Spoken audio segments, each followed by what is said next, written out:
அனைவருக்கும் வணக்கம். Astro mind therapy அன்புள்ளங்கள் அனைவரையும் இந்த புதிய வீடியோவில் சந்திப்பதில் பெருமகிழ்ச்சி அடைகிறார்.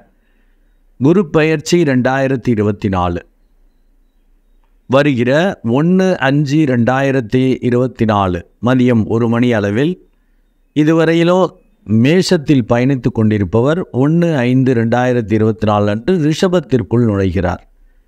அந்த குரு பயிற்சி என்னென்ன மாதிரி பலன்களை கொடுக்குது அப்படின்னு பார்த்துட்டு வரோம். அதில் கடக லக்னம் அண்டு கடகராசி அன்புள்ளங்களுக்கு இந்த குரு பயிற்சி என்ன மாதிரி பலன்களை கொடுக்க போகுது, அவங்களுக்கான அறிவுறுத்தல் என்ன அப்படிங்கிறது தான் இந்த வீடியோவில் பார்க்க போகிறோம்.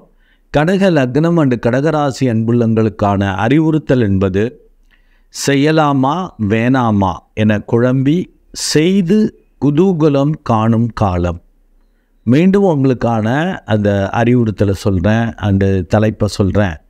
செய்யலாமா வேணாமா என குழம்பி செய்து குதூகலம் காணும் காலம். ஆக நீங்கள் செய்யலாமா வேணாமான்னு ஒரு குழப்பம் இருந்துக்கிட்டே இருக்கும். பொதுவிலேயே நீங்கள் கடக லக்னம் கடகராசி அன்புள்ளங்கள் குழப்பவாதிகள் தான்.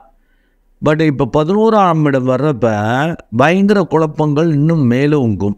செய்யலாமா வேணாமா ஒன்று. ஏன்னா அந்த அஷ்டம சனியும் அந்த மாதிரி பயமுறுத்துவார். அதனால் குழம்புவீங்க. அதை செய்யலாமா வேணாமான்னு குழம்பிக்கிட்டே செய்து குதூகலம் காணும் காலம் அப்படின்ட்டு. ஆக அப்படி குழம்பிக்கிட்டே செய்கிறது கூட சூப்பராக அபரிமிதமான லாபம் நன்மைகளை பேராசையான விஷயங்கள் கூட நிறைவேறதுக்கான வாய்ப்புகள் உண்டு. நீங்கள் பண்ண வேண்டியது எப்போதும் சொல்கிற மாதிரி இந்த ஆன்ம சாதனை. அப்படின்னா உங்கள் லக்னத்துக்கு 9ஆம் இடத்ததிபதியாக வரார். 6-9க்குரிய அந்த குரு பகவான் 11 வர்றப்ப தானாக கிடைக்கும். பூர்வ பாக்கியம் பக்கவாக வேலை பார்க்கும். பெரிய அளவு வெற்றிகள், பெரிய அளவு பெருமை, புகழ், மரியாதை அண்டு லாபம் கண்டிப்பாக கிடைக்கும். ஆனால் குரு பகவான் மட்டும் அப்படி நல்லது எப்படி செய்வார், எப்போ செய்வார் அப்படின்னா அவர் வேறு பகை வீட்டில் இருக்கார். அது ஒன்று. உங்கள் லக்னம் அன்று ராசிக்கு பாதகாதிபதியாகவும் பாதகஸ்தானமாக வருகிறது. பாதக இடம் 11ஆம் பாவம் தான் பாதகம். நீங்கள் பேராசையோடு செயல்படுறப்ப சிக்கல் வரும். அதை நாம் வச்சுக்கணும். அதனால தான் இந்த ஆன்ம சாதனை பண்ணிவிட்டு கடவுள் கொடுத்த வாய்ப்பு, கடவுள் தான் செய்ய வைக்கிறார், கடவுள் தான் திங்க் பண்ண வைக்கிறார், சிந்திக்க வைக்கிறார், செயல்படுத்துகிறார். நம்ம என்ன அப்படின்னு செய்கிறப்ப தான் நான் சொன்ன மாதிரி முன்னாடி கிடைச்ச அந்த மிகப்பெரிய வெற்றிகள், லாபம், நன்மைகள்லாம் கண்டிப்பாக கிடைக்கும். இல்லாட்டி சிக்கல் வரும். அதை புரிஞ்சிக்கணும். 6-9 கூடையவன் 11 வர்றப்ப எக்ஸலண்ட்டாக இருக்கும். ஆனால் நீங்கள் பேராசையோடு செயல்படக்கூடாது. அடுத்து குழம்பிக்கிட்டே விடக்கூடாது. ஏன்னா அஷ்டம சனி அப்படி குழப்பம், பயமுறுத்தும். மற்றவங்களை நம்பி செய்யலாமா வேணாமா, சிக்கலாயிடுச்சுன்னா என்ன பண்ணுறது, அந்த ஆள் வரலன்னா என்ன ஆகிடும், நம்மளால் முடிக்க முடியாது, சிக்கலாகுமே, பிரச்சனையாகுமே, கீழே உள்ள ஆட்கள் வேலை ஆட்கள் இவங்களெல்லாம் நினச்சி ஒரு மாதிரி குழப்பம், பயம், பிரச்சனை வரும். நம்ம மரியாதை போயிடுச்சுன்னா என்ன பண்ணுறது, வேணாம்ப்பா அதுக்கு சும்மாவாவது இருந்துருவோம், எதுக்கு மரியாதையை கெடுத்துக்கிட்டு அப்படி இப்படிலாம் பயந்துக்கிட்டு நீங்கள் விட வேண்டியிருக்கும். அதனால தான் தலைப்பில் செய்யலாமா வேணாமான்னு போட்டிருக்கேன். உங்களுக்கு அந்த உணர்வுகள் தான் இருக்கும். கடவுள் மேலே பாரத்தை போட்டு செய்யுங்க. குரு பகவான் பிரம்மாண்ட வெற்றியை கண்டிப்பாக கொடுப்பார். அண்டு லக்னத்துக்கு 9 இருக்கக்கூடிய ராகுவும் பூர்வ பாக்கியத்தை ஆக்டிவேட் பண்ணிடுவார். புதிய நபர்கள், வேற்று மதத்தினர் வழியாலாம் பெரிய அளவு நன்மைகள் இருக்கும்.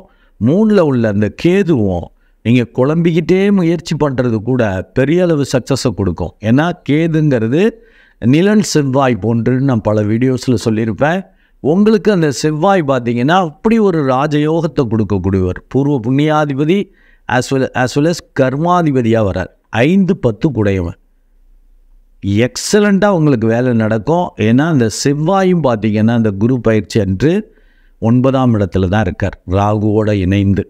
அதனால் ரொம்ப சூப்பராக இருக்கும். உங்கள் முயற்சிகளில் நீங்கள் குழம்பிக்கிட்டே செஞ்சால் கூட எவ்ரிதிங் வில் ஹேப்பன் ஆட்டோமேட்டிக்லி. அது பாட்டுக்கு நடக்கும். உங்களுக்கே ஜாலியாக இருக்கும். என்னடா அது நம்ம தான் பயந்துக்கிட்டு குழம்பிக்கிட்டு இருக்கோம், அது பாட்டுக்கு பரவாயில்லையே போகுதுன்னு. அப்போ கடவுள் பக்தி அதிகமாகும். சூப்பராக இருக்கும். தயவு செய்து மெடிடேட் பண்ணிடணும். இல்லாட்டி அஷ்டம சனி படுத்தும், பயமுறுத்தும். ரிஸ்க் எடுக்க பயந்துட்டு பேர் கெட்டுற போகுதுன்னு பயந்துக்கிட்டு நீங்கள் செய்யாமல் விட்டுருவீங்க. ஏன்னா உங்களுக்கு பெரிய அளவுக்கு நேம் ஃபேமை கொடுக்க, தனத்தை கொடுக்கக்கூடிய அந்த சூரியனும் குரு பயிற்சி அன்று பார்த்தீங்கன்னா 10ஆம் வீட்டில் இருக்கார்.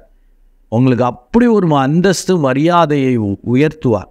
பெரிய அளவுக்கு நேம் ஃபேமு, தன வருவாய், பெயர் புகழ் கிடைக்கிறது மாத்திரமல்ல, தன வருவாயும் கொடுப்பார். ஏன்னா குரு பயிற்சி அப்போ இப்போ பக்காவாக இருக்குது.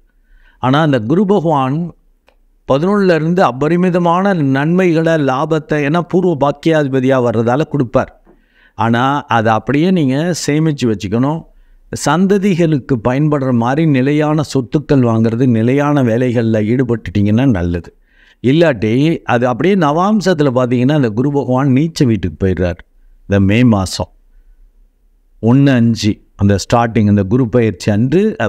அப்போ என்ன ஆகும், வந்துச்சு அதை சரியாக நான் பயன்படுத்திக்கல, அப்படியே வேறு மாதிரி அதில் இன்வெஸ்ட்மெண்ட் பண்ணி கெடுத்துக்கிட்டேன் ஏதாவது. ஏன்னா அது மாதிரி சனி பகவான் பண்ண வைப்பார், காலி பண்ணி விட்டுருவார். பெரிய அளவுக்கு பங்குதாரர்களை நம்பி பெரிய அளவுக்கு பேசிவ் இன்கம் வரும், அப்படி இப்படின்லாம் ஏதாவது செஞ்சுவிட்டு அது விரயம் பண்ணுற மாதிரி ஆகிடும். அதனால் கடக லக்னம் அண்டு ஏன்னா பாதகஸ்தானத்திலேருந்து தானே லாபத்தை கொடுக்குறார்.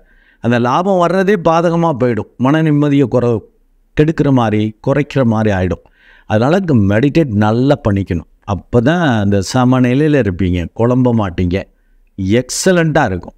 வந்த பணத்தை கையோட இன்வெஸ்ட்மெண்ட்டு ஃபிக்ஸடு, அதாவது நிலம், வீடு, வயல், தோப்பு, சுப விரயங்கள் பண்ணி விட்டுருணும்.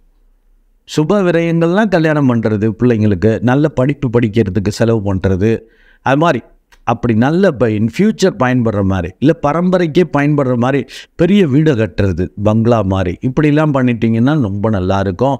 ஏன்னா சனி பகவான் உங்களுக்கு ஃபேவரபுளாக இல்லை, அஷ்டம சனியாக இருப்பதால் மற்றவங்க சூழல் அவங்கள நம்பிலாம் செஞ்சிங்கன்னா எதிர்பாராத விஷயங்கள் நடக்கும். அவங்க அறியாமல் தெரியாமல் உங்கள்கிட்ட சொல்லிடுவாங்க.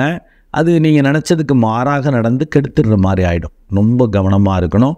அண்டு 4/11 அந்த சுக்கிரனும் சூரியனோட இணைந்திருக்கார். அவர் உங்களுக்கு பாதகாதிபதி அந்தஸ்து வாங்குறார். சூரியன்ட்ட அஸ்தங்கதமாக இருக்கிற வரைக்கும் பிரச்சனை கிடையாது. பெரிய அளவுக்கு அவர் உச்ச வீட்டில் இருக்கிறப்பெல்லாம் பாதகங்களை, பிரச்சனைகளை தான் அவர் கொடுத்துருப்பார். அதனால தான் பயம் வந்துருக்கும். செய்யலாமா வேணாமான்னு அப்படி போட்டு குழம்பிகிட்டு இருப்பீங்க. நீங்கள் கவலையே படாமல் இது கடவுள் கொடுக்குற வாய்ப்புன்னு நீங்கள் எடுத்து செய்கிறப்ப உண்மையிலேயே கடக லக்னம் அண்டு கடகராசி அன்புள்ளங்களுக்கு அதனால தான் குதூகலம் காணும் காலம். ஏன்னா நீங்கள் நினச்சி பார்க்காம பெரிய நல்லது நடக்கிறப்போ அப்படி பயங்கர ஒரு வைப்ரண்ட்டாக மாறிடுவீங்களே, உற்சாகமாக.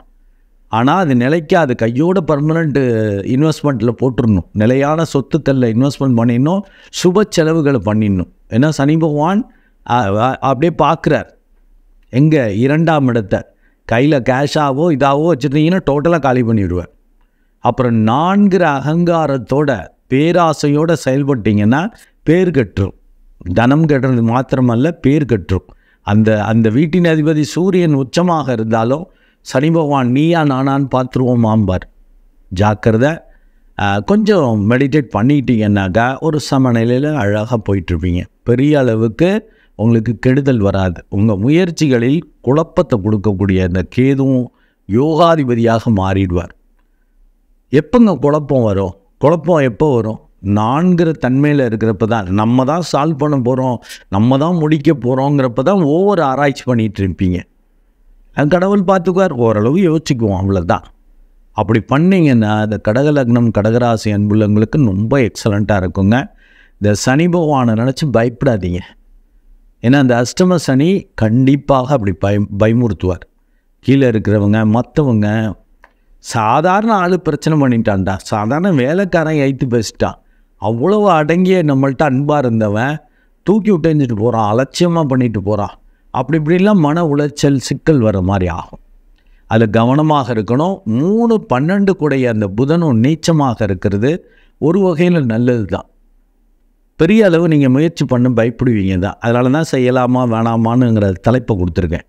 சனி பகவான் மட்டுமல்ல, புதனும் முயற்சி பண்ணுறதுக்கே யோசிப்பீங்க. 3ஆம் இடத்தை நீச்சங்கிறப்ப தைரியம் இருக்காது, முயற்சி பண்ணுறதுல ஒரு தடுமாற்றம் வரும். 3ல் வேறு அந்த கேது இருக்கிறது குழப்பத்தையும் ஏற்படுத்தும். விட்டுறாதீங்க.